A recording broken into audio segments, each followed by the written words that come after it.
Good evening, everybody. My name is E.R. Anderson. I'm the executive director of Karis Circle. Karis Circle is the nonprofit programming arm of Karis Books, and Karis Books is the South's oldest independent feminist bookstore. I'm so honored to be here tonight with all of you in celebration of Leigh Patel's newest book, No Study Without Struggle, Confronting Settler Colonialism in Higher Education. We are joined in sponsorship of this event by the Decolonial Feminist Collective, which is scholar organizers organizing across disciplines, utilizing internationalist and decolonial approaches in political action, movement, education, and solidarity building. This event is also co-sponsored by Rethink, which is based in New Orleans, Louisiana. Rethink's mission is to support youth of color in becoming thoughtful and capable leaders through the process of critically rethinking our educational experiences and taking action to create transformative systemic change. So the folks gathered with us today for this conversation are Jaleesa T. Jackson, who is here representing the Decolonial Feminist Collective, and Karen Marshall, who is an educator, organizer, and coach of the basketball variety, very important to know, of Rethink New Orleans. So we are really excited to have both of y'all here to help kick off this conversation in celebration of Leigh Patel's work. I want to let folks know wherever you're watching, please feel free to be vocal in the chat. We love it when you tell us where you're watching from, particularly around this conversation. Feel free to share your relationship to education. Are you a student? Are you a teacher? Are you a parent? Are you someone who was scarred by the educational system? Like, whatever you want to say about that, we want to know. And also, geography, where are you based? What other organizing relationships do you have? Movement homes, any of that kind of stuff. We just like to know who's in the room. And finally, if you would like to ask a formal question, you can do so by clicking the Ask a Question box at the bottom center of your screen, and Jaleesa will start to weave those questions in. So I'm going to go ahead and get out of the way. And just once again, thank you to all three of you for being here to celebrate this important book. Thank you. Yes. Thank you, ER. Yes, I'm excited to be here. I'm excited to be in dialogue tonight. I feel like we about to kiki. So yeah, before we get started though, I want to start off with a land acknowledgement. I'm zooming, or actually I'm on Crowdcast. I lied. I'm on Crowdcast live from Atlanta, Georgia. And Atlanta, Georgia is situated on the stolen territory of the Muskogee Creek people.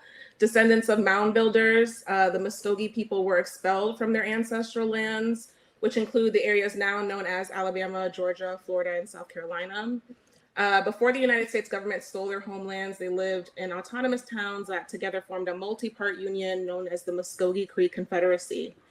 Most Muskogee in the area of present-day Georgia were speakers of Hittichi, one of multiple Muskogean languages and one of the many indigenous languages which has perished due to European invasion and genocide. Other cultural practices like the sharing of all property and making decisions via community consensus were expelled as well in the process of genocide and forced assimilation with the capitalist economy and the culture of European colonists. It's important for us to talk about local histories of colonization, disenfranchisement, and oppression because they've had devastating effects on the Indigenous and African communities here and around the world.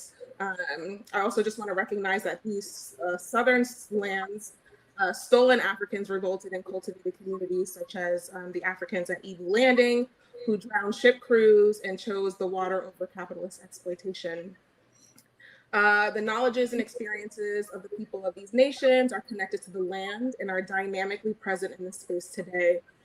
As participants and attendees engaging with concepts of fugitive learning, knowledge production, and coloniality, we recognize that it's our responsibility to respect Indigenous ways of knowing and being. So yeah, I just wanted to start with grounding us where we are, how we're coming to this space. I think it's especially important in the context of the book we're discussing today, No Study Without Struggle, Confronting Settler Colonialism in Higher Education. So yeah, I'm always, whenever I start reading a text, I'm always thinking about who a particular text is for and what informed the author's sort of journey towards writing a text. And, you know, as someone who is thinking critically about decolonization and decoloniality as like a way of being, obviously the title of your book was very attractive to me. And so I just wanted to start there with kind of getting an understanding about what your thought process was, what your political process was, what your sort of intellectual process was as you were preparing to and while you were writing this text. Wow, thank you for that, Jaleesa. I think that's one of the most robust and studied land acknowledgements I've ever heard, and I really appreciate the labor that went into that, because I think it puts us in better relationship than to say the names. Right. It's more. It's about the ways of being and being together. So just much appreciation first for that. Yeah. And that's something we not just can do, but are obligated to do constantly, is to walk with as much as we can our people who are ancestors and are still in relation to lands that have been stolen. So I really appreciate that. The process, the intellectual process, the emotional process. Well, I don't know. Karen told me to write this book, so I did. Which is actually not too far from the truth. Mm-hmm. You know, I had just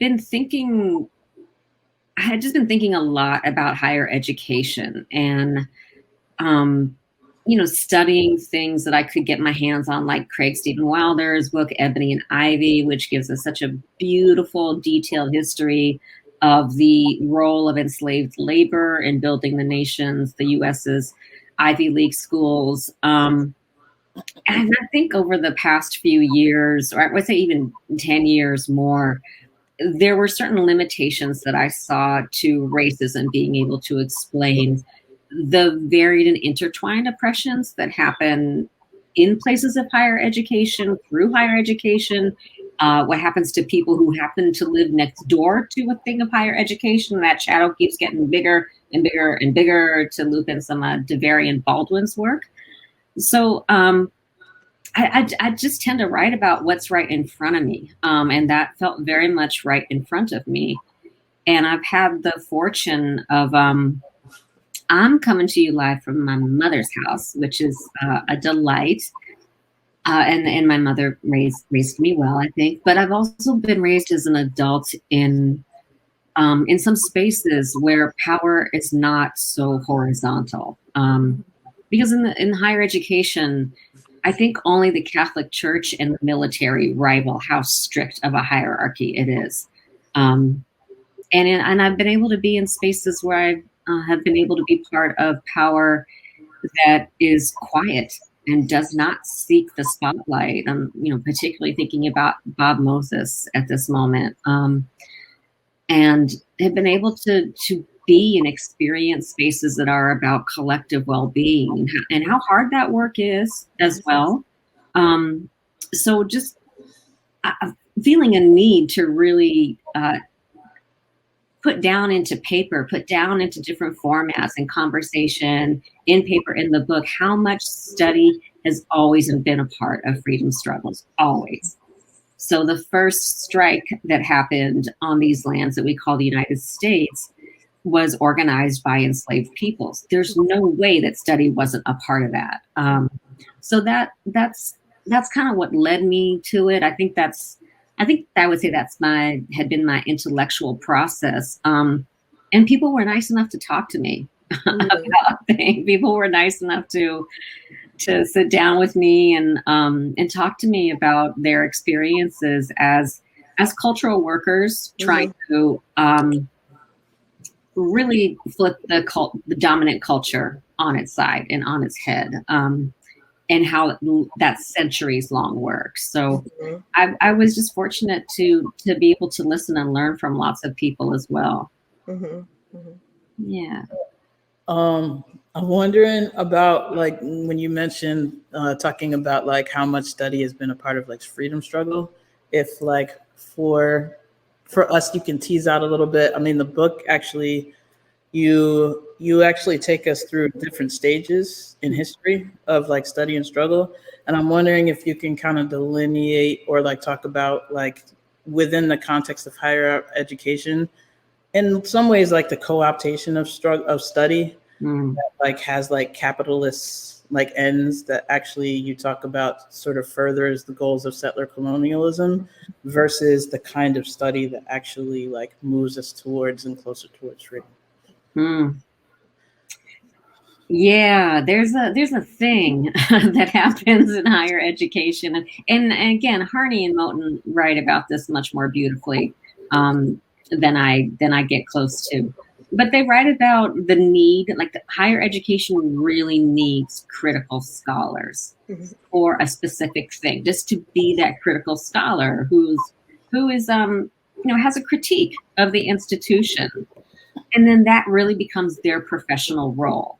So higher education has become so much about professionalizing people, giving certificates to people. So it's not so much about learning. And it happens, that definitely happens. But really, what its core thing, what it projects even now, really explicitly on brochures, is about credentializing people. So the critical scholar, who might be the person who has read more things that have an explicit political angle on education, an explicit understanding that education has always been a political act. Learning has always been a political act. Why else would a nation have outlawed it, and many nations outlawed it, if it weren't so potent and catalytic?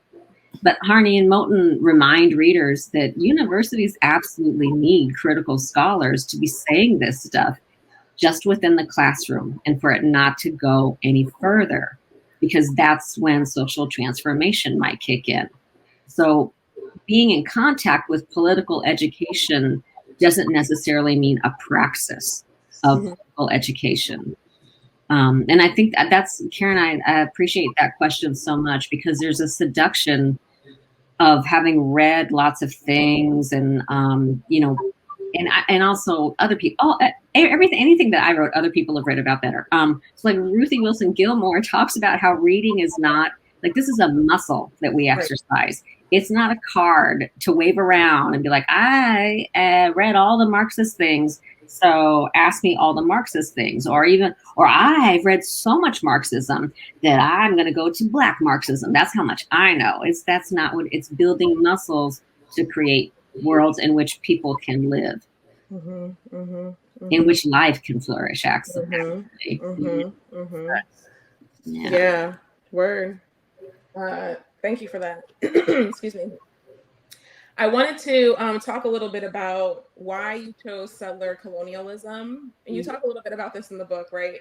And I think that there's sometimes folks, there's some confusion around the differences or the relationship between colonialism, settler colonialism, and coloniality. I'm wondering if first you could sort of like talk to us a little bit about how you're using these terms in the book and how they're in relationship with or how they're different from each other. Yeah, thanks, Jaleesa. So let's go back to your land acknowledgement, which is so robust and includes not just names but languages and practices. So if I were to come to Atlanta, Georgia, not now because it's so hot. I don't know if you're wherever you are in Georgia. I wouldn't come now because it's so hot.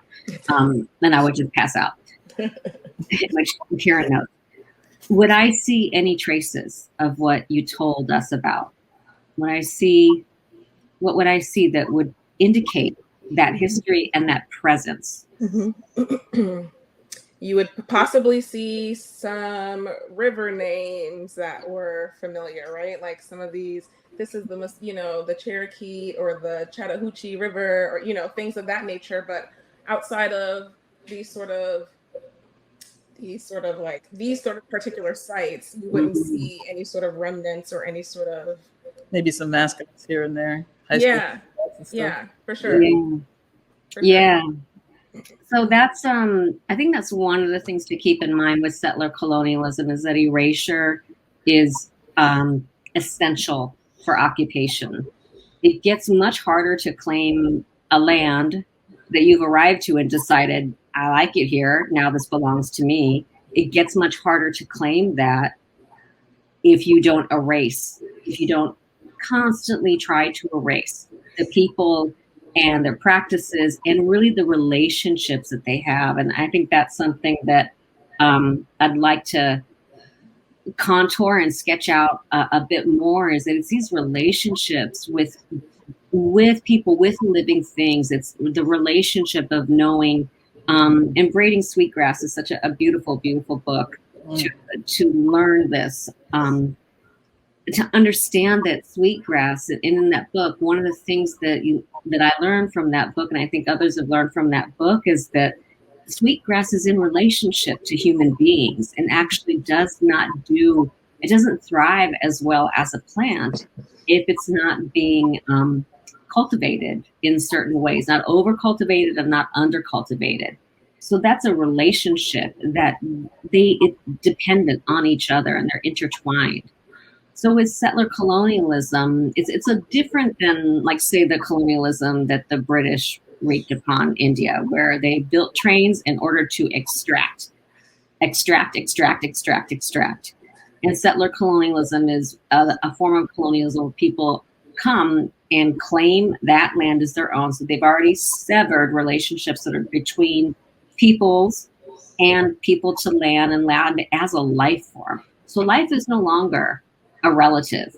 It's not a grandparent to be respected. It's not a child to tend anymore. It's a piece of property. Right. And then settler colonialism also involves necessarily this piece of chattel slavery, because as a I don't know, a monarch or somebody who has decided that a land belongs to them, they're interested in accumulation of wealth in the form of property. And so bringing in chattel slavery and the transatlantic slave, in which we're living in the afterlife of, that's crucial for working the land, because you want to own the land in settler colonialism, but you don't want to work the land. You want to have other people do that. And bonus, if you own those human beings on top of that, that's more property. So those are really some of the interlocking features, which then also helps to understand how important futurity is when we're speaking and when we're in relation with Native peoples, when we're in relationship with their histories, and why I say the presence, like the history and the presence and the future, why it's so important for us to think about Marronage, maroon communities, and a really big respectful smile for Let Popperson's work, A Third University is Possible, they just advise us to not overdetermine colonialism at every turn. Like, that's not the starting point. And to remember that when colonialism is functioning in information, so is decolonization. Like, it's never just colonialism happening. And I really appreciate that as well, because it reminds me to not start with somebody arriving at a place and saying, now this is mine. Yeah, that's just a quick story on that, because I love stories. I remember when, as I was reading this book, there was a moment when I was like reflecting on, my child was in Atlanta public schools. And I remember when she came home in kindergarten, because we were learning about Christopher Columbus and his discoveries, right? And I remember her asking me questions about it, and I was really intentional, about talking to her about who Christopher Columbus was. And she was 5, but like I felt the need to really define colonizer to her so that she understood what that meant. And she really did a run tell that, right? Like, she went to school the next day and told her teacher that, Christopher Columbus was a colonizer. And then I remember her coming home that day and said, my teacher still didn't tell us the truth about Christopher Columbus, right? And so I'm thinking about these truths that are obscured or erased or dismissed or silenced or quieted through K through 12 education. And then you talk about this a little bit in the book, like how it comes to a head. And you experience this with some of your education students who are, some of them, many of them for the first time, grappling with the myths, the lies that they've been sold their entire intellectual and academic, careers, and what that looks like when that sort of comes to a head in the university space. And it's been interesting as someone who has, been an adjunct in teaching, like, quote unquote, what they call sensitive topics, the Black studies and gender, women, sexuality studies, and seeing that in real time, like students really having an internal battle with all the lies that they've been fed and being sort of met with some of the actual factuals, right? And for some, it's a really emotionally crushing experience. And so, yeah, that you talking about that made me think about that. Yeah. Go ahead, Karen. No, go ahead, Leigh. Nah. I can do this all day, but I shouldn't. But like what both y'all are naming reminds me of. So I remember being young, and my parents talk about Christopher Columbus, and in Jamaica they say Christopher Columbus, and again, like kind of confronting my own teachers. But it makes me think, especially as you outline in the book, Leigh, and as you're talking about Jaleesa, when you mentioned fugitivity. And thinking of fugitivity as like your relationship to the state in such a way that you're like you're hunted down. You become a fugitive because you're hunted down, and like your very presence is meant for either extinction or extraction. So like that moment when particular students, either Black students, students of color, like recognize the lies, there's like an emotional moment. And then there's like a moment of danger because you actually recognize your state as a fugitive. Yeah. You know what I mean? There's like a shift in trying to figure out how to practice, how to live, how to do all of these things. That is the work of trying to like support students, human beings, falls very much on, professors like yourself, Jaleesa, or you, Leigh, so that there ends up being extra work.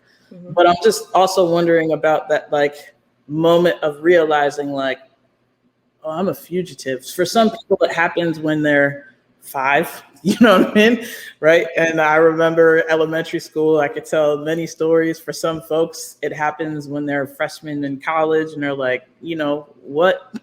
For some folks it's like when they're in their PhD program or what have you. But when like now trying to pursue the truth and understand, but also like live according to it becomes dangerous. Mm-hmm. I wonder if either one of y'all can like speak to either aspects of that. Yeah, I'll there's so much to say.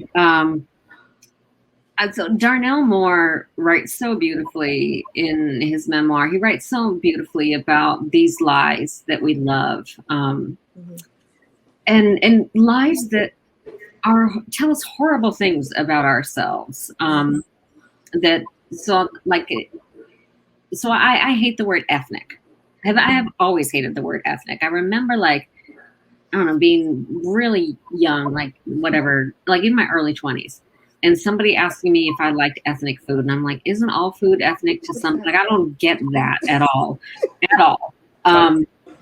So, and that's such a mild example of being exoticized and being othered, but it's still so ordinary. It's like regular on the Food Network. If they say Asian and I want to throw something at my mother's television, I'm like, are you talking about the 55 some nations and hundreds of ethnicities? Like, well, I'm going to go Asian with this dish. So Darell Moore writes so much more beautifully about these lies that we've been told. Mm-hmm. And I think that when we're doing work, and Karen, you do this work. That's what I was going to say. I know. I'm like, why are you asking us? Because Karen, you do this. Conversation, fam. All right. I was like, wait, that was my question for you. So yeah. So your answer as well. I'll answer as well. So. Beautifully posed, and you'll answer it as well, please. But I tell my students that that pretty much everything they've been told about society and about learning is a lie. Mm-hmm. And that not only that they love those lies. Mm-hmm. It's one thing for me to tell them that and try to be upfront about it. And it's a whole other thing to build up enough trust so that because nobody has a worldview and says, here's my worldview. why don't you throw it in that blender over there, hit frappe and just pour whatever comes out into this glass and I'll make sense of it on my own in my little chair. I think that communicating to students like this is that we're gonna have to tear some things down. But that's the work of, in shorthand, that's the work of abolition. We have to tear down those lies in order to get to the truth. And Karen, what you were talking about is understanding that Maronaja is really about escaping from the escape. Like the ultimately is to be not to have to be escaping. It's escaping from the escape, and how much work, tumultuous, catalytic, beautiful, hidden work has been done consistently through time by some people. Like that's one. I mean, I shouldn't limit it to two things, but there's that work, and then there's the work that people do as they come to understand. I love how Tressie McMillan Cottom puts this in the short essay entitled "Breaking Up with White Supremacy Has Always Been the End Game." And so white students have to break, and not just white students, people have to break up with white supremacy. Period. Full stop. And so that means that you might understand that your cousin's kind of racist and homophobic comments are kind of sociopathological when you get right down to it. Like this person is really okay with a segment of the population just not being well and experiencing accelerated death and illness. Right. So that's, I think I feel like when I stand up in front of a classroom, everybody is experiencing something different because I'm not a white male, right? When all of us stand up in front of, particularly in places that have stories and glossy brochures about what they're about, everybody experiences something different. And at some point, while we're working together, people are in different kinds of pain based on their relationship to which lies. Yeah. Yeah, that's real.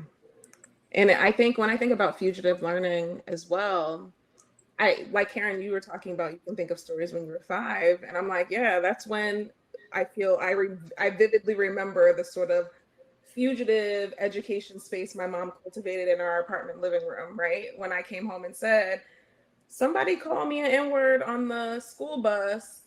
And I was 5. I didn't even know what the word meant, but I knew it was bad. I knew they were coming for me. I knew that it was said violently, right? With anger. And, young people can understand context clues and, body language and all of that. And I remember the intentionality behind, and I always thought my mom was mad extra for this. Like, you gonna give me homework on top of my homework? Like, when I come home, you gonna give me more stuff to read? Like, and she knows that my school's not teaching us about Black people, Black history, about the Black radical tradition. And my mom was a high school graduate. Like, she wasn't a college educator or anything like that. So, like, I think about what that looks like. It also looks like us learning collectively, right? Like, so because my mom was passed through schools, and she grew up in Newark, and that she was in and out of school and things of that nature. She created a space and a culture of fugitive learning where we're learning as a means for survival, right? She's teaching me about how to navigate racism and how to protect myself both intellectually, verbally, and physically, self-determination. And, we have a right to defend ourselves is what she would say, right? And I'm like, wow, you really was on this panel. Your mom taught me to be like, kiss these hands. Okay, you can catch these hands and this whooping verbally. Which one you want? Hands praxis. I got you. Period. So I'm just like thinking about those spaces that are cultivated. And you talk about this, Leigh, in your book. You said we need to decouple learning from schools, like, right? Like, we have to think more broadly about what the possibilities of learning spaces are and can look like. And so, yeah, I think that all of that. Go ahead, Ken. Yo, decoupling and learning from schools, I just want to jump in on that real quick. Is one of the things I see, like, if we look at sort of the development, through history is that we actually had more spaces. I would actually argue, so I'm going to contend, I'm arguing this, is that like we had more spaces for like learning in fugitivity historically than we do have now. And I could share my reasons for like why I think the conditions are the way that they are, that we don't have it now. When I think of like fugitive learning, in addition to everything that y'all named, I think of like the psychic understanding and the true like material understanding of knowing and moving on this truth might actually get me killed. Right. You know, like knowing and moving on the truth that this land is stolen territory that was like stolen through like the worst acts of violence, right, that a group, someone that can be perpetuated on many groups of people, in particular, like folks indigenous to this land, and also folks brought over a shadow of slavery. Like knowing that and then moving on it, the act of moving on it, like moving through the world as if this is a true thing that you want to actually address, that, you know, that becoming a thing that could actually cost you your life. Yep. I think is like incredibly important to know. And the reason that I named that as well, because you mentioned collectivity, Jaleesa, is that trying to move on it within the context of this is the breaking up with white supremacy, because even if we know that, if we're trying to move in the way that we're socialized, which is to do everything as an individual, will surely not only fail, but your life will be over because your soul will be done, or like your literal life will be. You can't do it on your own. So you can't do this like Lone Ranger kind of activism type of thing. You actually have to move now in a collective that's both studying, but the struggle part, which is the action piece, is really important. That's like doing the action together. And I think like under our current conditions, just seeing in like movement, it's difficult, I think, for folks who enter movement and then understand in its constant understanding of the state of fugitivity, it's difficult sometimes to get the collective part, if that makes sense. And like the reasons why, for our own safety, but for the sake of actually winning, we need to be able to do this together. Right. So I'll say that, and then also kind of the way we're socialized in the US, which requires a breakup with white supremacy as well, to believe that everything has to be in advance. You know, does that make sense? So like sometimes we actually have to, within the context of study is text, study is the world around you, study your conditions and your context. Right. Sometimes we just need to recognize we don't actually have enough people together, forces, whatever we need to really win this right now. So like our act of struggle in the moment is to do what we need to do to gather the forces necessary to win eventually, but we don't need to constantly be like advancing all the time. Yeah, strategic retreat is what Karen taught me. Thanks. That is so true. Fabiola, I hope I am pronouncing your name correctly in the chat. I see, especially now with the attacks against CRT, like that's it, right? Like, you know, if one more person asked me what CRT is, I'm like, I don't care. Like I taught courses that were under CRT so I could usher in settler colonialism. Right. And like we went over the principles of CRT. We definitely learned we studied more Derek Bell's life and the decisions that he made in order to really engage with CRT. But I knew that the people at that school of education had heard of CRT, so they would let me teach a class called that. But it was a cover to be able to teach about settler colonialism and coloniality, which you brought up, Jaleesa, as well. And I think, you know, one of the ways of understanding collectivity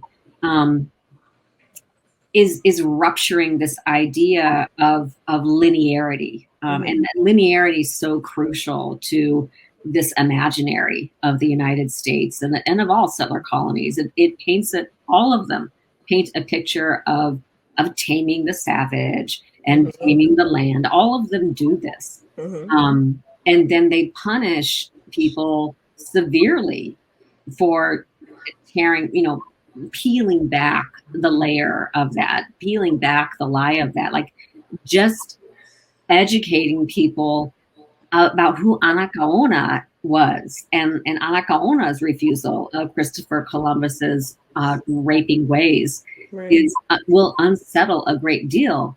But also, I think there's a kind of latent suspicion or latent readiness to fight that, and discipline. I guess discipline would be the better word, because the thing is that wherever settler colonialism builds itself, it has also built being unsettled.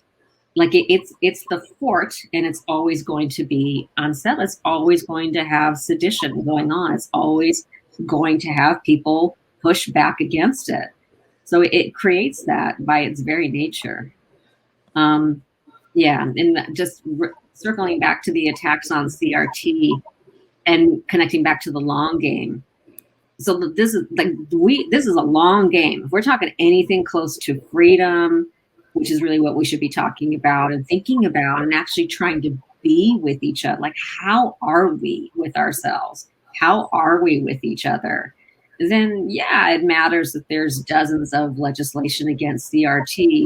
We've been in that place before. Mm-hmm. So kind of in bringing in La Paperson again, let's not over-determine everything we do so that CRT ends up being the thing that we protect. Nah, we protect the ability to use whatever lenses we think are helpful. That's what we're protecting. Mm-hmm. Mm-hmm. So I think that leads me to a question that I had around the lens of analysis that you select for this book in particular. You talk about racism in the book, and you say that it's not spacious or capacious enough to hold sort of the lens of analysis that we need to really address the issues that we see in higher education. Can you talk a little bit about why racism isn't a frame alone that can really hold that? You talk about that, I want to say in the first chapter, but I'm like, oh, my brain. But yeah, so I'm just really curious about if you could talk about a little bit about that, like why not racism and why settler colonialism? Why is it not titled Confronting Racism, Confronting, whatever, settler colonialism? Why is it that? Yeah.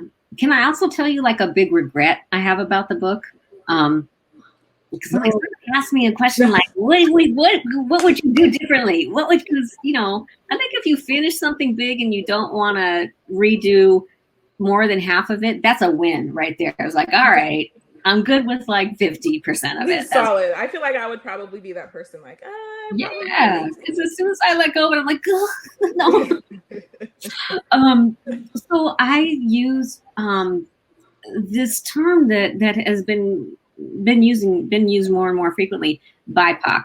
And as soon as the thing left my hands, I'm like, because it rolls off the tongue so easily, and it collapses so many different but deeply connected histories. Mm-hmm. If there's one thing I would change about the book, it's that. And I had a wonderful editor who's like, wait, this phrase, you keep saying like Black, Indigenous, Asian, Latinx. It's like it's getting long every time you say it. I'm like, oh, yeah, and there's still so many dozens within that. So I bring that up like as a confession. Thank you for hearing my confession. And awesome, Usher. I'm using BIPOC and okay. Thank you, Karen. Also because I think that I was like, oh, Ibram Kendi's gonna come after me if he ever figures out who I am, but that's fine because no lens can be the definitive lens, and if racism is obviously predominant. I'm sorry about the light here. I'll fix it in a minute. But how, with due deference to the Combahee River Collective, how is it that I can speak about the fact that white supremacy does not work without heteropatriarchy? That does not work without ableism. None of these work without all of them together. So for me, settler colonialism, like I'm not gonna say like this is the only one you need to use this, because racial capitalism affords us so much as well. But we need to at least be able to speak to multiple intertwined oppressions, because that creates for these different social locations. And that also creates for the disciplinary nature of schools. So the way schooling would discipline me is different than how it would have disciplined either of you. Right. You know, it disciplined me by fetishizing me. So, and that's just, those are important differences, I think, to mark. And so that's part of the reason why settler colonialism, I remember the first time I heard it, and it was from my friend and colleague Eve Tuck, and it kind of blew the hair back on my head, because I was like, oh yeah, that explains a whole lot of why things are the way they are. And having spent most of my teenage years in the lands of the Omaha peoples, it explained to me, because I had questions. Was like, why does everybody call this place the Heartland? It does not feel very friendly to me at all. And why is this the Heartland? So that's, but in essence, because it obligates me to speak to why marriage is a settler project. It obligates me to speak to why gender has to be a binary in this whole project. It obligates me to speak to how crucial ableism is to racism. Like, you can't do racism without ableism. That can't be done. So it makes it a little bit easier for me to talk about those things in that way. Thank you for that. Yeah, I think that's really helpful. Yeah, I'm just processing. Can I ask a question? Is that what obviously I can ask a question. Let me start over. Hey, I'm gonna ask a question. Okay, cool. Karen, would you ask a question, please? You know what? Thank you for giving me space and permission to do that. I think I'm gonna ask a question. So I wonder if you can, especially when we're thinking about relationships to things, and talk about settler colonialism, and obviously you just named, all of the intertwining oppressions, capitalism. I wonder just if you can sort of, in the book, you actually clearly kind of define settler colonialism and then talk about racial capitalism. And I wonder if you can share your thoughts about what you see as the relationship between and among those things, especially as, well, I'll say for me, I understand colonialism to be part of like a project of imperialism. So, and I don't want to be that person that just keeps using words unless we're playing bingo, and I could do this all day. But I wonder if you can actually speak to how you are kind of relating those things to one another, especially as it relates to the like placing the academy or the university as like, or naming the university as an institution that's trying to advance both of those things. Mm-hmm. Yeah, I was just talking with a friend earlier today. We're working on writing a short piece together. A friend by the name of Brian Lazensky, and I asked him that exact question. I'm like, how do you address the difference between these two? Because we use both in this piece that we're we're writing, racial capitalism and settler colonialism. And so I certainly think of them as cousins. Basically, they're cousins. They're very, very related to each other, and they allow for, and I think obligate, I keep saying obligate because I am enlivened, and I'm also seeing imagination in the chat, and definitely want to bring that in some ways. When I'm obligated to address something as fully as I can, I need the right tools for that. And I think that racial capitalism and settler colonialism definitely have an overlap, but they do some different things as well. I think that racial capitalism just denies this facile thing that it's all about class. It denies that possibility. It forces the reality of race as a global phenomenon, like race as a global construct. It obligates us to address that. And settler colonialism obligates us to do more than like the land acknowledgement statements, like the beautiful one that you that you researched and read, Jaleesa, it obligates also us to think about, so what is rematriation? Like, when are we going to do that? How do we start to do that? Racial capitalism it just makes us, I think it helps us to not say stupid things like, what's this phrase that people in corporations, like all corporations have a thing of like an office where they like give some schools money for things. It's like some kind of like kind capitalism or something. Like, there's no such thing as that. But all corporations have a thing like that where they're like, oh, we'll give you some money for this, and this is like a thing that we're supporting. Mm-hmm. But all capitalism is racist capitalism. So capitalism creates some divisions, and racism enshrines it. That's how I think about it. But it's always about what will help me, what set of tools will help me to best understand, how did we get here? How do we get out of this? How do we create something out of the pieces that we tear down? Because we don't want to stand in a pile of ashes. And sometimes, like, again, to bring back in collective, Jaleesa, from you, thank you. You know, when we're in collective, we can't always be imagining things as individuals. And as you said, Karen, like, it's over. If you're doing something as an individual, you're done.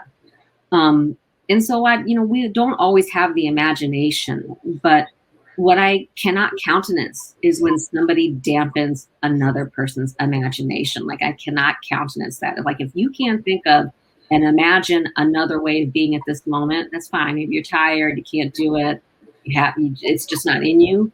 But how dare you dampen somebody else's imagination? Because those are our jump off points. Mm-hmm. Mm-hmm. Word. That was way more than racial capitalism. So. Not just capitalism, that's what it is. Stupid oxymoron. Thank you so much, Nora. Stupid.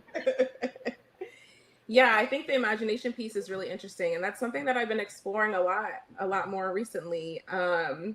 One of the books that the collective read was Decolonizing Diasporas.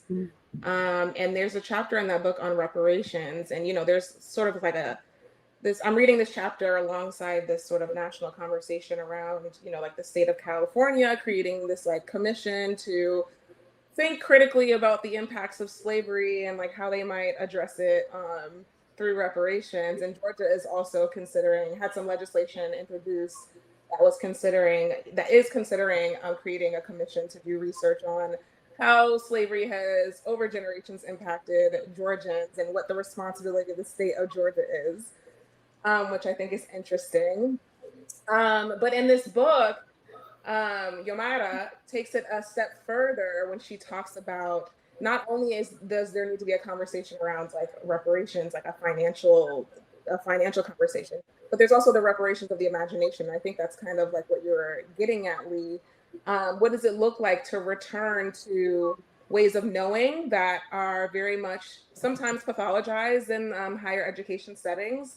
And that's something that is experienced by so many of us who have been in those spaces. Like my master's, I came out of a gender and cultural studies program where I thought that I could I just was really surprised by the sort of walls I was hitting in conversations around knowledges and knowledge production, and particularly Black feminist knowledge production, and this sort of like constantly being redirected to Foucault, constantly being redirected to Derrida, constantly being directed to, and these theorists being very much prioritized. And I'm like, I don't see myself in none of this. I don't give a shit about none of this. I don't care, right? But like having to like really tussle in those spaces with that, and we're like, gender studies departments are supposed to be like subversive spaces, right?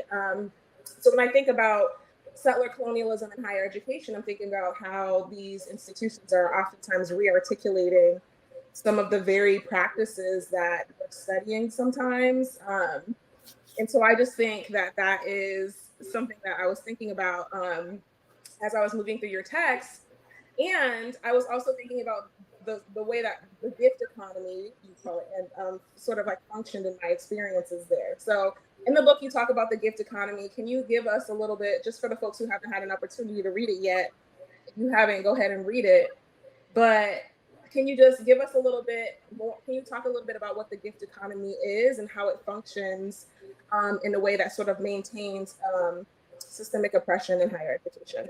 Yeah, I do want to just sit with what you said about imagination as well. Mm-hmm. I think that warrants some air, that warrants some breaths, some exhales.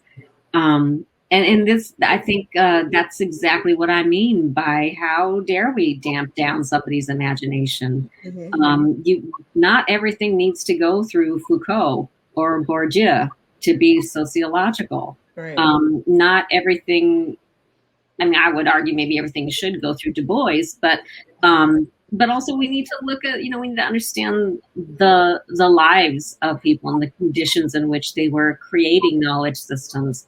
And that they weren't ever these lone figures. I think that's the other thing to loop back again. Like James Baldwin wasn't lonely. Like he had lots of people, and so the collective makes those things possible. But universities, I heard Fred Moten say this on a panel recently, and it's just been like emblazoned across my mind because I was just like, whew.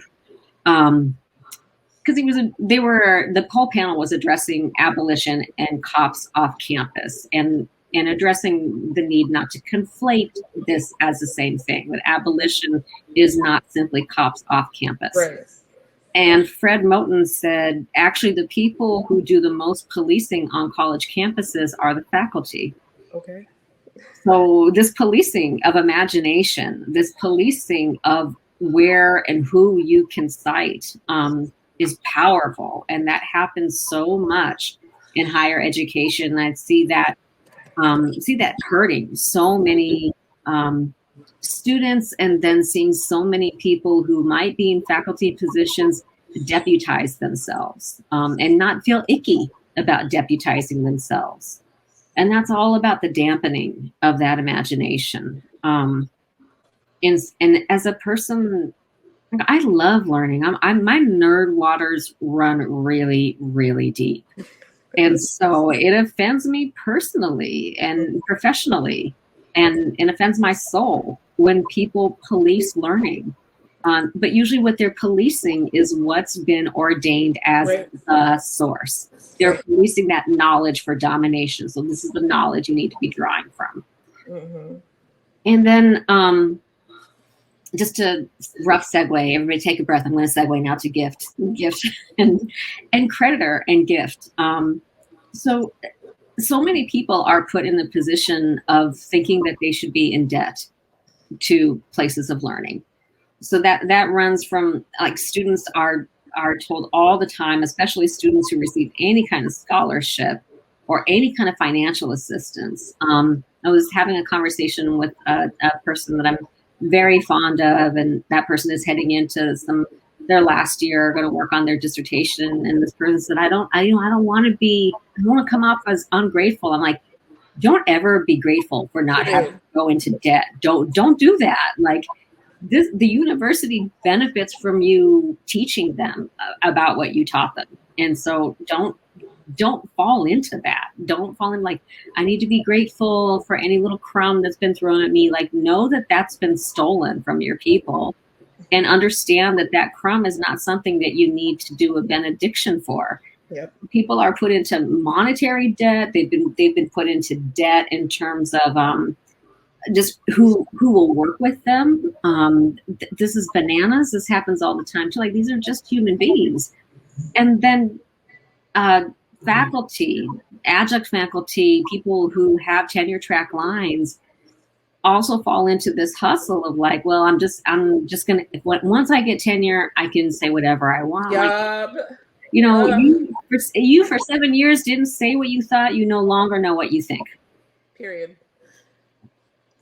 So that's a debt as well. Like, I need to be indebted, and I think I wrote this in the book, but I remember when I did get tenure at an institution, they had like a lunch thing of the people who just got tenure.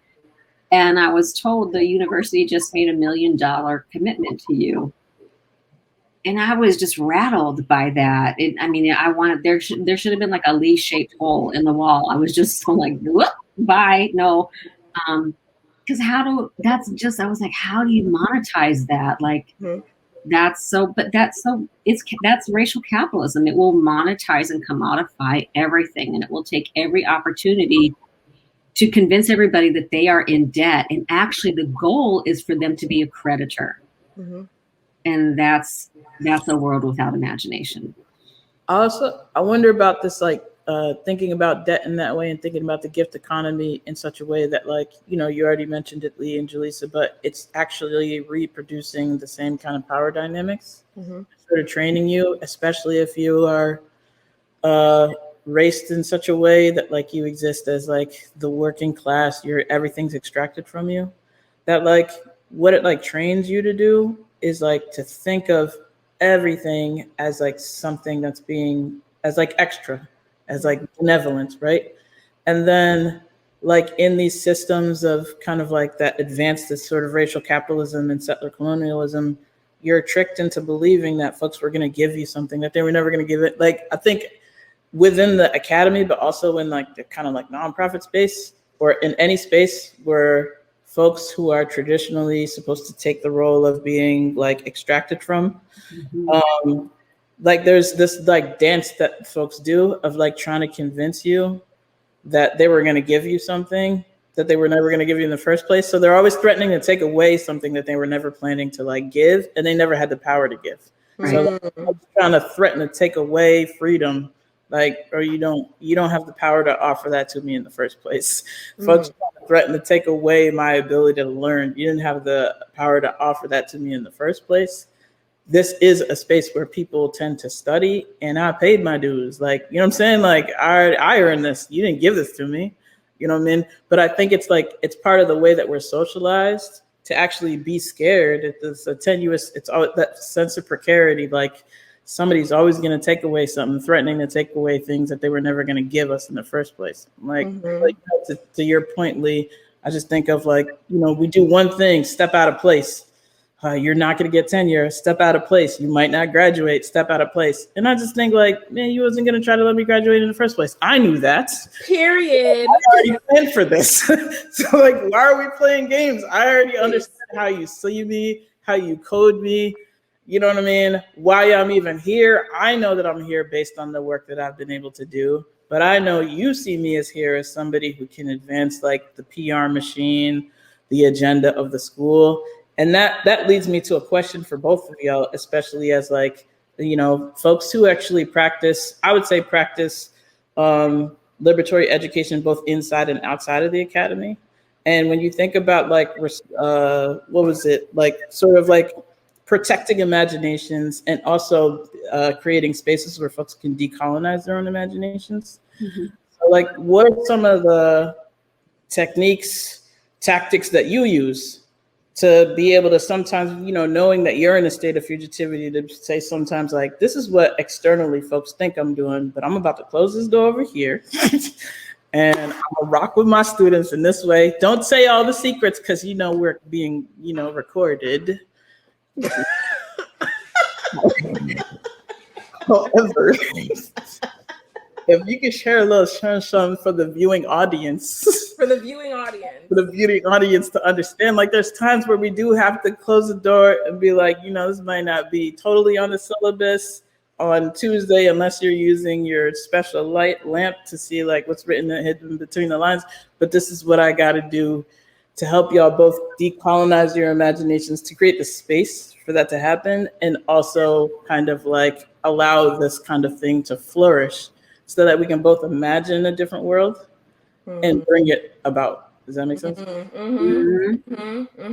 Ooh. I hear y'all. Me too. That shutting the door is crucial.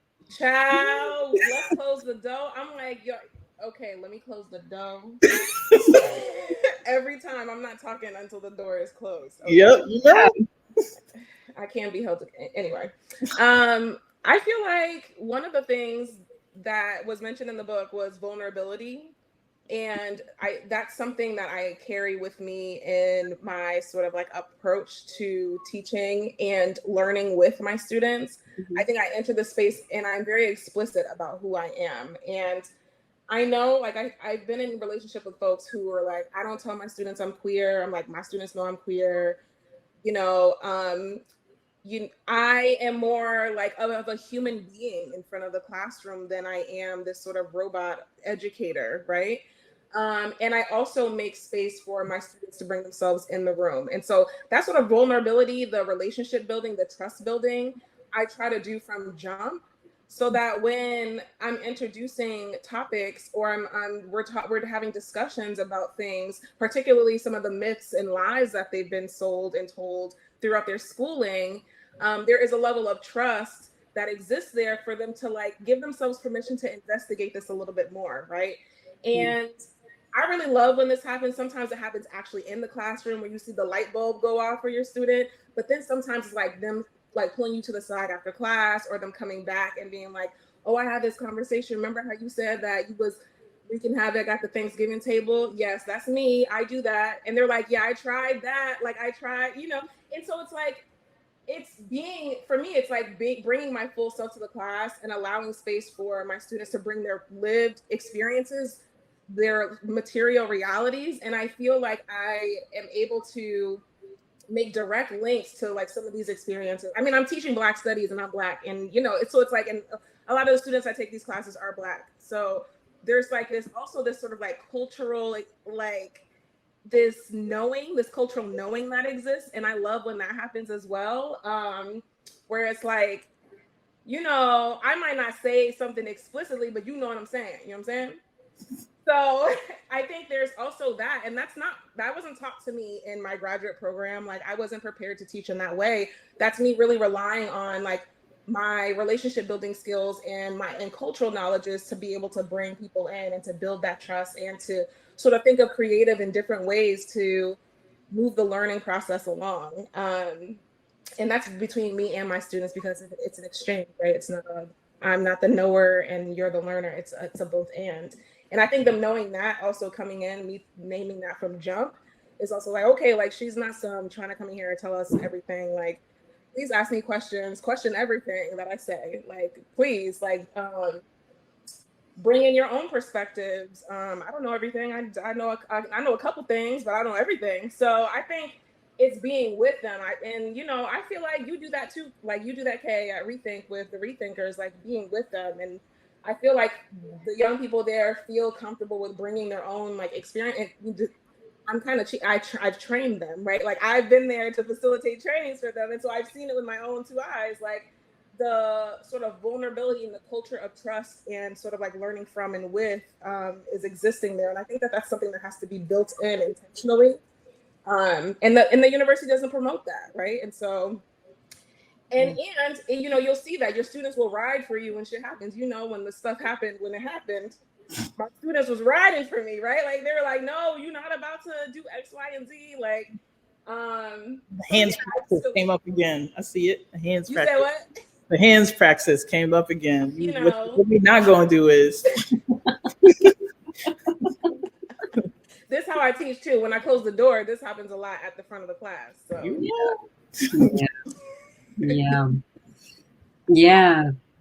Plus one to everything that you said, Jaleesa. Like it's all about relationships. And so like working in a school of education, when I'm working with people who are either teachers or preparing to be teachers, I'm like, look, if you find relationships difficult, do not go into this profession, because you're about to have 160 relationships every day.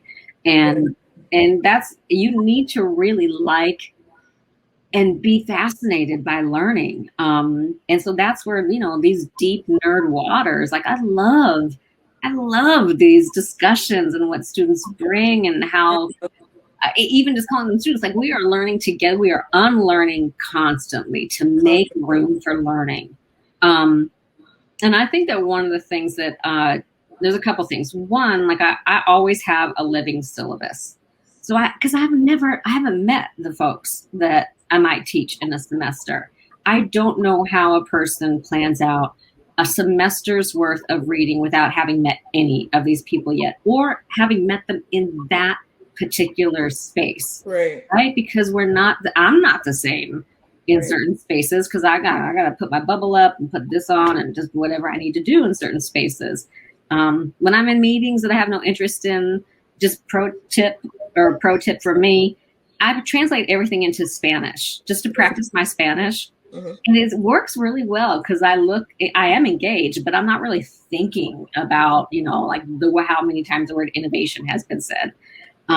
It's a way to get through these meetings. And so we're making spaces to unlearn and learn, and it's a living syllabus. So I can map out the first month, but then we're going to create it together because things are happening outside of our classroom. Things are happening inside of us. It needs to reflect that. I want the other people in the space to comment and make questions and suggest other readings or podcasts. And I think that, Julie, I'm so loving so much of what you said, because yes, absolutely closing the door. Yeah. We build some kind of community in there. Mm-hmm. And then sometimes, pretty often, the students who are thinking about attending that university come and sit in the class, and I'm leaving, and then I tell the other people, tell them that not all the classes are like this. I need you to tell them the truth, because they need to understand that most of their other courses are going to be, you need to read these 3 books this week that are each about 200 pages in length, and act like you've read them thoroughly, and then you need to cite only these people in your theoretical discussion. So tell them that this is not what it's like overall. Right.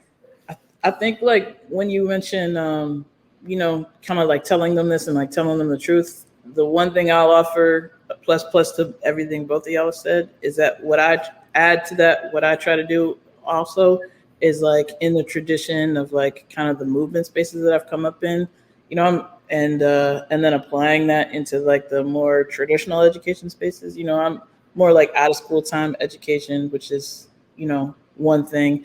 And then, I've done adjunct and, all of that. Is that I try to sort of practice in the tradition of Capral, tell no lies, claim no easy victories. I'll offer my own self-criticism. So sometimes even if I close the door, and building relationships and stuff is to be willing to be radically honest and just okay, here's my own self-crit. I should have, or I could have done this, or moved in a particular way, or I designed this to maybe do this. It looks like it didn't work. Help me was good. You know what I mean? So I think that in terms of building relationships has been helpful for me. And that allows for the vulnerability you're mentioning, Julissa, in the space where now folks can ask real questions, because it's not the tricks that you learn. And I think it's I don't think it's bad, because in other education spaces, people aren't actually asking you to learn sometimes. So it's the tricks that you learn to ask a question to appear that you're paying attention, but you don't actually care. You just know class participation points. And then folks learn pretty quickly in my class, I don't actually care about class participation points. So let's just get into it in a real way. So I think there's that. And then the tell no lies, claim no easy victories, be honest with the people, those types of things. Expose, I expose myself, and I'll actually go through and be okay, here's the thing. What we're trying to do, what the syllabus might say we're trying to do in this class, if we actually are trying to do that, this is what it's going to look like over the time period in terms of how folks relate to us in the class and relate to what you're learning if you're actually actively engaging that outside of this space. So I'm going to just be honest with you. And this will also be a space where we can unpack that. So it's similar to an organizing strategy where we're always looking at the conditions, the terrain, and seeing how it shifts over time. The more you feel confident in what you're knowing of yourself, the ways of knowing yourself, and the ways of kind of understanding and reading the world, is actually the more tension you might feel externally as you try to navigate the university. And not might feel, you definitely will feel. But this will be a space where we can unpack that, and actually you can name this is why this is happening. You know what I mean? We're really, really going to break it down. This is what we could do. this could be a space where like you first can feel it kind of like emotionally and understand it and psychically before you actually have to like move on it. Like everything doesn't have to be like the sort of market time. It could be a more like kind of like human time, if that makes sense. That moves us back in some ways to like indigeneity, that moves us back to like ourselves, to like, you know, kind of literally remembering like aspects of ourselves. And so I think like being able to do that and close the door, I'm not gonna lie too, like I actually also will say to folks like, yo, this is some stuff that we can't like this is a vulnerable space for all of us, right? So we actually, when we talk about class agreements and we co-construct class agreements in the same way we might co-construct a syllabus or like points of unity in a movement, it's like for folks to be vulnerable, everybody has to know that this is a space where like we're like deconstructing some things, and similar to like a movement, where we make a decision on like when we take action externally and when things are internal, we gotta like actually practice that as this learning community. I don't even just want to call it a class, but like, you know, this sort of like learning community that we're at least a part of for the next, I don't know how many months until the semester's over officially, like formally, and then informally, we still gonna ride together. Anybody can, you know what I'm saying? But like, I think those are the key things that I actually have to do. And I often structure my class similar to the way I might engage folks as they're beginning to participate in movement and politically, the political development and all of that, in terms of like consent, what are you opting into? But then what are we holding each other accountable to in a sort of a class that like is like embodying sort of capitalist structures. There's like what we say we want, but there's no accountability. You know what I mean? Because it's just for show. So in our class, it's like, all right, but if we all agree to this and we say, then how do we not just be accountable on the back end after somebody might accidentally sort of like not honor the agreements, but how do we support each other to do it? What are the reminders? Who's taking on what roles? We have space that we call cadre care, where like different people in the learning community between classes will check in on other folks. Like, how did you feel like that went? It's not just me because I'm the professor or whatever. Like, how did you understand that? Any questions you got? We have like, or just what do you need? Like basically in life, there's a lot of things going on. So, you know, try to construct it as closely as possible to how we would construct like a movement formation. And in my mind, then that's preparing folks to be ready for actually being in some kind of like real movement formation. Right. Yeah. Yeah. There's, you know, I'm thinking about this past, however, I really don't have a handle on time anymore. Like I can tell you what season I'm trying to refer to. So like it was fall, I think.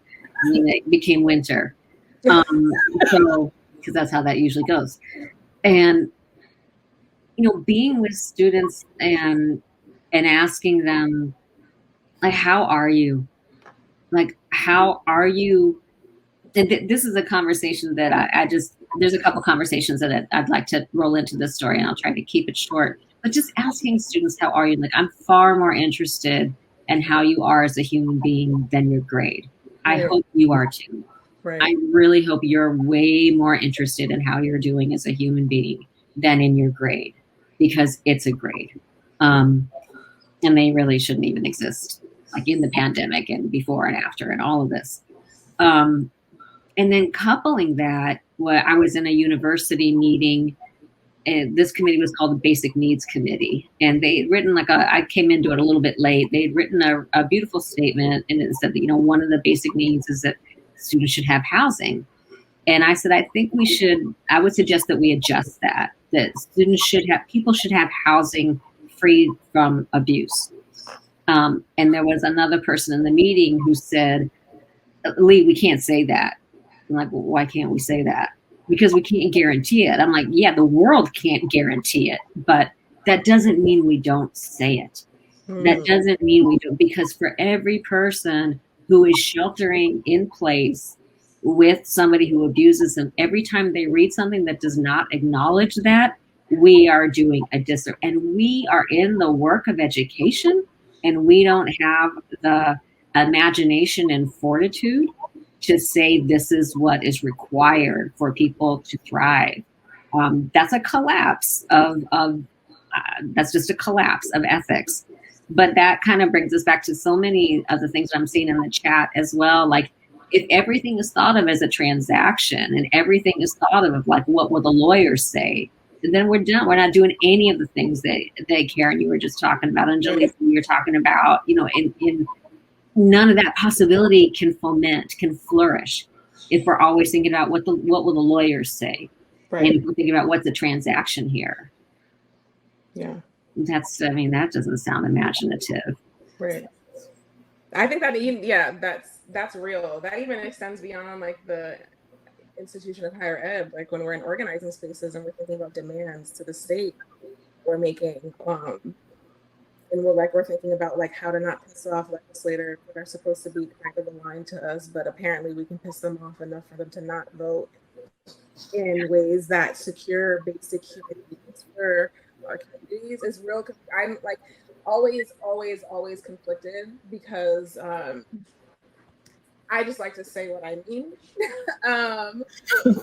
So I'm like, yeah, I don't know about this sort of like compromise that is expected, right? Like there's this sort of compromise that's expected. And Kay, you touched on this a little bit when you were talking about, don't say that you can't sit. Or I think Leigh, you said something about it too, actually, about like not saying certain things until tenure. And I've been thinking a lot about that as someone who was very recently contemplating going back, and just like last week was like, I'm not doing it. In that voice too. In that exact voice. That's how I said it to myself.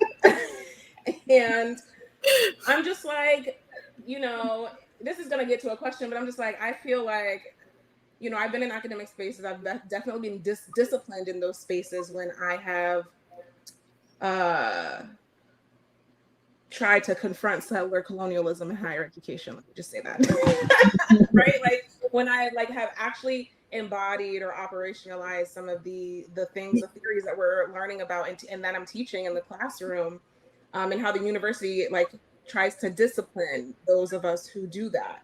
And so, yeah, I think about what Walter Rodney describes as like what it means to be a guerrilla intellectual. Talk about it. Okay. You know? What does it mean to be a guerrilla intellectual? Like my commitments are not to this structure, to the institution. Like my commitments, you know, are much beyond the sort of structure of higher education, and what my responsibility as an educator to my students is, despite like what some of the risk might be, I guess. I'm just like, how does one reconcile that? And I'm curiously like, how do you think about what your commitments are to your students and how you sort of live and breathe into what that looks like as someone who's sort of like, who's navigating that space, right? Like they kind of kicked me out a little bit. So like, I'm like in movement space exclusively now. Like I'm not teaching this semester. You know, we might go back. I don't know. I have this weird, I love teaching, but like not with y'all. So yeah, I'm just thinking about like how one can, in the words of Walter Rodney, be a guerrilla intellectual within this sort of superstructure, this oppressive superstructure. Yeah. Well, I'm also thinking about Stuart Hall with that. Stuart Hall commented when he retired, he's like, oh, good, I can be an intellectual now. Because he wasn't needing to do these things, these performances, whatever they might have been. And like navigate, yes, I've definitely, Karen knows so much about how I've been navigating, how I've been disciplined by higher education, primarily when what we were doing as a community left to the confines of the classroom. Ooh, talk about it. That is primarily when I was asked to come in very nice language. I'm like, okay, I know what's going on here. So I would say to somebody who was more senior than I was in terms of rank, like, I need you to come into this meeting with me. You don't need to say anything because I'm not going to say anything. Right. But I need you to come in and be a witness. Right. But there's all kinds of ways, you know, that that when power is shaken, we know, and especially I think all three of us know, and I hope that folks who are tuning in know as well, to read the full paragraph, if not the full section, where Frederick Douglass talks about power concedes nothing without, like the entire paragraph, that entire section goes so much more into like power will not be like, oh, okay, here you go. Sorry, that's not what we didn't know that was happening. Yes, you did. It's on purpose. It's happening all the time. Right. So that leaves the classroom with all of these institutions, be they K-12, be they higher ed, that have made a brand out of social justice. When just even asking the question in the classroom, like, so what is social justice? And this is why nobody's defined it, but sounds good. It's got a good beat. I guess that's what we're doing. I'm like, is it though? Let's really get into what are different versions of justice. And when that leaves the classroom, in my experience, is when that discipline kicks in fast. Yep. To the students, to the faculty. And this is where also I really caution and work with my students, talk with my students very openly about, like, this is what can happen. So don't be fooled. Like, tenure has lost whatever it was, what it might have had. It's first of all been translated and kind of collapsed in this racist capitalism society. It's been collapsed into job security for life. Like, that's why that person said this $1 million thing to me. And I'm like, huh? What? Do I get it in installments? If I leave early, do I get so much of it? Like, how does this work? Out like right now? Like right now? Like I'm about to get the check, or is that like a house? Or is this like a deposit information? Like, how are we doing this? So, understand, like, first of all, okay, we've collapsed the freedom to be able to research what one thinks is important and hopefully research and build knowledge collaboratively. That's been collapsed into job security for life. Right. And what a horrible trade-off that is. And so, but when the PR of the place is shaken, then the discipline really kicks in. And when I'm working with my students, that's when we need a really good gender analysis. We need a really good analysis of racism. We need a really good analysis about ableism, about heteronormativity, because it will start turning those screws tighter and tighter and tighter and tighter. And I would be remiss if I didn't also bring in a little bit of Roderick Ferguson into this conversation. That so much. Welcome. Come on, Roderick. So much of what the revolt on campuses in the 1960s and there's a Black student rebellion that was in opposition to the universities. It wasn't like, give us a Black studies department. It was like, stop centering whiteness. We're going to build our own spaces out here. Now we have Black studies departments, and they are, and women and gender studies departments, ethnic studies departments. And Ferguson helps us to know the history of that and helps us to know how then they become absorbed by the bureaucracy and become the fastest conduits to not give tenure, to not award tenure, to really exploit people's labor. Yo, so can I jump in on that? I'm about to jump in on it. This is me jumping in on that. Is that it's like, so where we are now, I wonder if like y'all can actually speak to this in terms of where we are now, our conditions, particularly in the US, what the academy situates itself as. That we actually need spaces outside of the academy, formations that we're actually like accountable to, growing with, what have you, outside of the academy, and actually to be able to do our work as liberatory educators on the inside. So as you mentioned, Leigh, like in the 60s, there's folks actually pushing for, like, they're in opposition to what's actually happening in the space of higher education and in the space of kind of like traditional education, like wholly.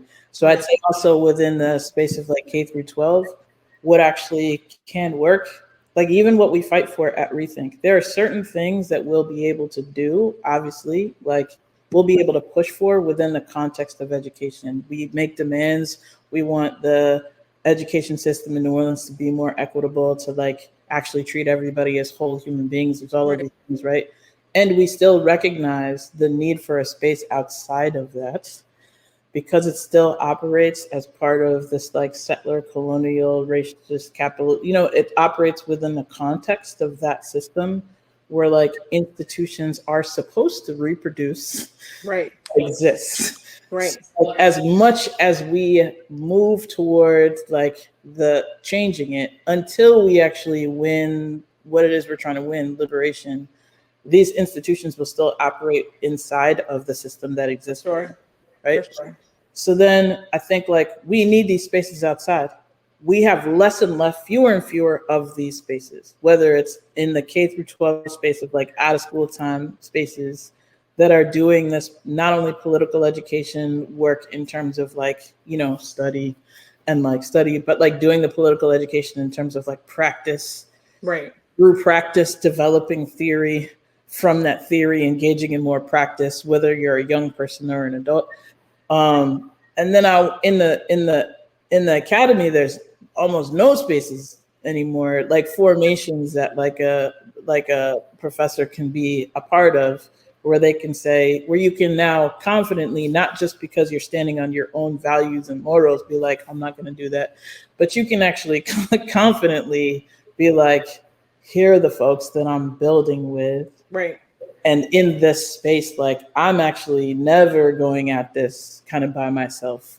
We have a larger strategy that we're trying to move. You know what I'm saying? And I understand. I think there's something like really, really important about that.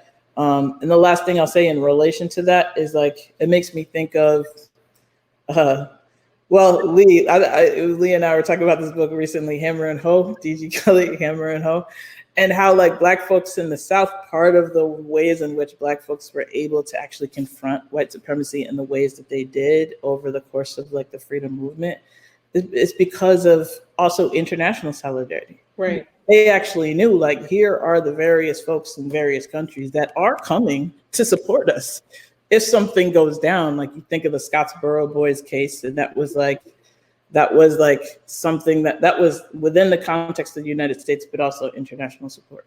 Right. And I think of it on that level too. So we don't have the formations inside our country, but haven't developed the internationalist support either. Mm-hmm. Puts you in spaces where you're like actually very vulnerable as an individual. Yeah. I mean, and even if you don't want to act as an activist, which I kind of like, the difference between an activist and an organizer to me is activist works as an individual. So even if you don't want to just be a lone activist, you're almost put in the position of being one, because we don't have the the movement structure that exists right now. Yeah, that's so well put. I kind of cringe anytime somebody calls me a scholar activist. I'm like, oh, no.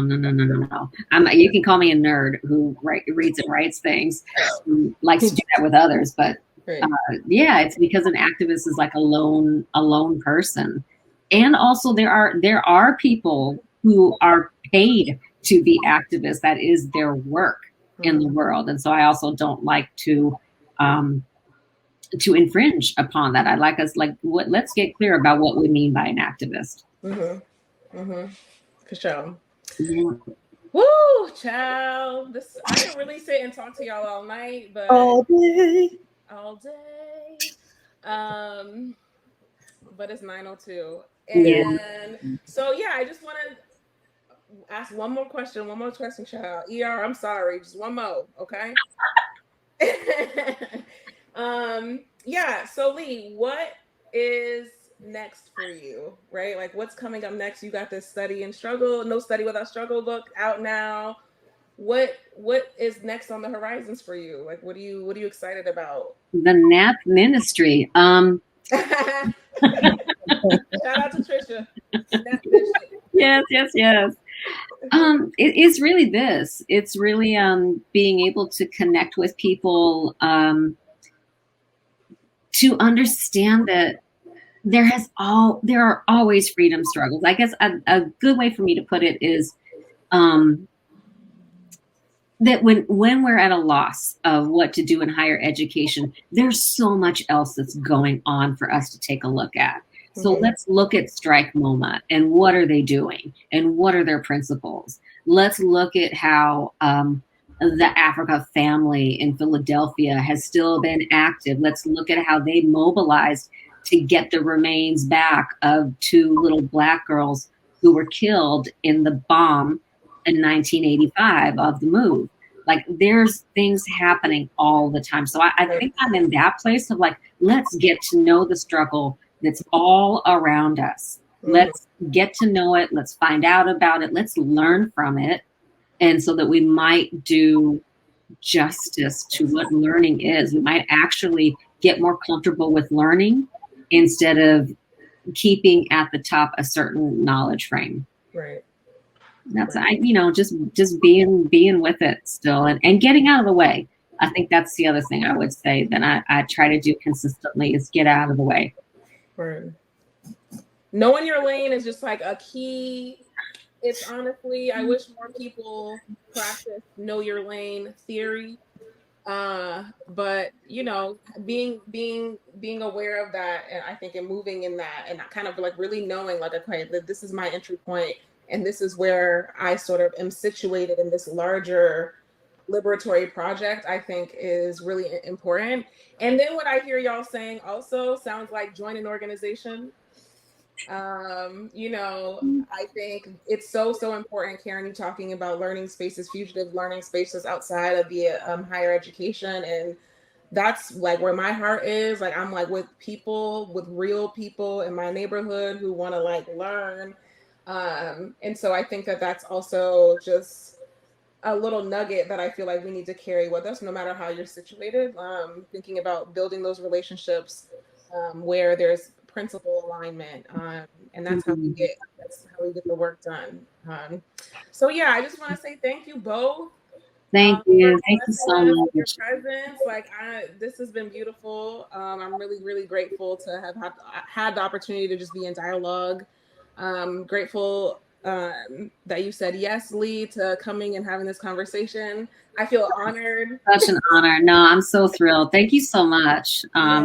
Beautiful space and much respect for like creating this space. It's fun and lively. It didn't feel like, okay, panel, 10 minutes. Would you please address this question? And now, thank you. No, beautiful. Thank you. I wish you used that voice the entire time, Leigh. I would have had fun.